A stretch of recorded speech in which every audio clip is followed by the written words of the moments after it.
कभी सोचा है कि हम उन कहानियों की तरफ क्यों खिंचे चले जाते हैं जो हमें डराती हैं, जो हमें रात भर जगाए रखती हैं? चलिए डिजिटल हॉरर की इसी डरावनी दुनिया में उतरते हैं और पता लगाते हैं। भूतों की कहानियों से लेकर शापित ऐप्स तक ये जो वायरल डरावनी कहानियां हैं ना, आज हम यही देखेंगे कि ये हमारे अंदर के आज के ज़माने के डरों को कैसे सामने लाती हैं।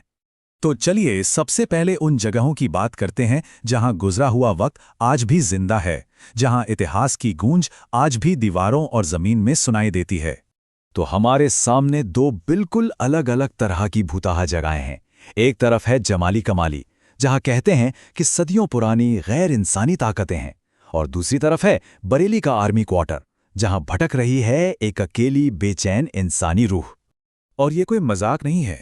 एक इतिहासकार जब जमाली कमाली के मकबरे में गए तो उन्हें वहां एक अजीब सी महफिल का एहसास हुआ और उन्हें साफ साफ चेतावनी दी गई, ये जगह जिंदा लोगों के लिए नहीं है। सोचिए जरा, अब बरेली आर्मी क्वार्टर की कहानी, ये कोई एक रात का किस्सा नहीं था। ये डर धीरे धीरे बढ़ा। देखिए, पहले महीने में तो बस छोटी मोटी अजीब घटनाएं हुई, जैसे रहस्यमयी आग लगना, बिजली के झटके। फिर दूसरे महीने हद हो गई, जब एक अदृश्य ताकत ने एक बच्चे पर चाकू जैसा वार कर दिया। तीसरे महीने परिवार के एक सदस्य को एक भयानक औरत का साया दिखा। और चौथे महीने में जो हुआ वो सबसे दुखद था। सबसे छोटा बेटा सुमित हवा में उड़ती एक चाय की केतली से जलकर मारा गया। एक मामूली से शुरुआत से लेकर एक भयानक अंत तक।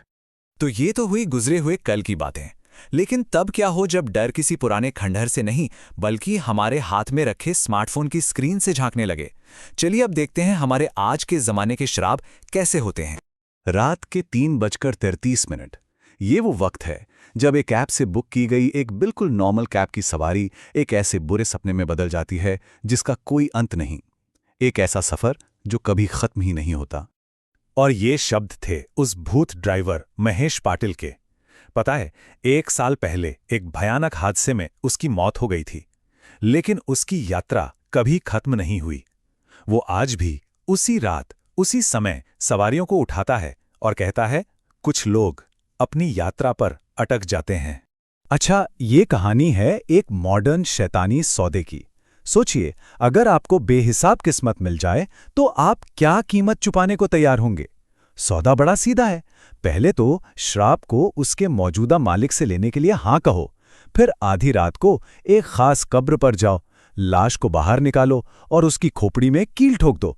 नतीजा, आपको मिलेगी जबरदस्त किस्मत, लेकिन साथ में मिलेगी एक शैतानी ताकत जो धीरे धीरे आपको ही खा जाएगी। अब जरा इस सिचुएशन के बारे में सोचिए। कोई अकेला महसूस कर रहा है, बस एक दोस्त चाहता है, और वो मदद के लिए एक ऊर्जा बोर्ड का इस्तेमाल करता है। लेकिन दोस्ती की जगह वो अनजाने में एक ऐसी हिंसक शैतानी ताकत को अपने घर बुला लेता है जो पूरे परिवार की जिंदगी जहन्नुम बना देती है। जाने माने पैरानॉर्मल इन्वेस्टिगेटर्स एड और लॉरेन वॉरेन इसे ही डेमोनिक इन्फेस्टेशन कहते थे। लेकिन क्या हो जब सबसे बड़ा राक्षस कोई भूत, जिन या शैतान ना हो, बल्कि हमारे जैसा ही दिखने वाला कोई इंसान हो? अब हम आते हैं एक ऐसी कहानी पर जहां दो दोस्त बस एक छोटे से एडवेंचर के लिए निकले थे। उन्हें क्या पता था कि उनका सामना असली दुनिया के सबसे खौफनाक सच्चाई से होने वाला है। कल्पना कीजिए, 2 टीनेजर्स रात के अंधेरे में एक अम्यूजमेंट पार्क में घुस गए हैं और गार्ड से छिप रहे हैं। तभी उनमें से एक को कुछ दिखता है, एक आदमी जिसके चेहरे पर कोई गाढ़ा काला तरल लगा है और वो बिल्कुल खून जैसा लग रहा है। उस वक्त उनके दिल में क्या बीती होगी? और फिर अगली सुबह जब उन्होंने खबर देखी तो उनके होश उड़ गए। पास की ही एक झील पर किसी का कत्ल हुआ था और कातिल वो बिल्कुल वैसा ही दिखता था जैसा उन्होंने रात को देखा था, और वो अभी भी फरार था।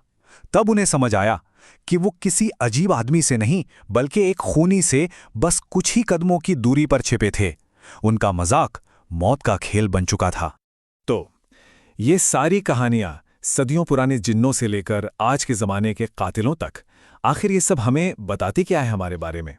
असल में ये सिर्फ डराने वाली कहानियां नहीं हैं, ये हमारी आज के ज़माने की लोक कथाएं हैं। ये एक तरीका है हमारे लिए हमारे आज के डर, हमारी चिंताओं और अनिश्चितताओं को समझने का, उन्हें एक शक्ल देने का। तो चाहे वो जमाली कमाली की कहानी हो जो हमें उस इतिहास के डर को दिखाती है जिससे हम भाग नहीं सकते, या फिर वो 3:33 बजे वाली कैब राइड हो जो उस टेक्नोलॉजी के खतरे को बताती है जिस पर हम इतना निर्भर हैं, या फिर उस कातिल की कहानी हो जो हमें याद दिलाती है कि असली खतरा तो हमारे बीच ही छिपा हो सकता है। मतलब दानव, चाहे भूत हो, शैतान हो या इंसान, ये कहानियां हमारे सबसे गहरे डरों को एक चेहरा देती हैं। और आखिर में बात सिर्फ राक्षसों की नहीं है। इन कहानियों में हम जो देखते हैं वो हम खुद हैं। इन कहानियों के लिए हमारा ये खिंचाव असल में अंधेरे को समझने की हमारी एक गहरी जरूरत को दिखाता है। वो अंधेरा जो दुनिया में है और वो अंधेरा जो हमारे अंदर भी कहीं छिपा है। और शायद असली डर यही है।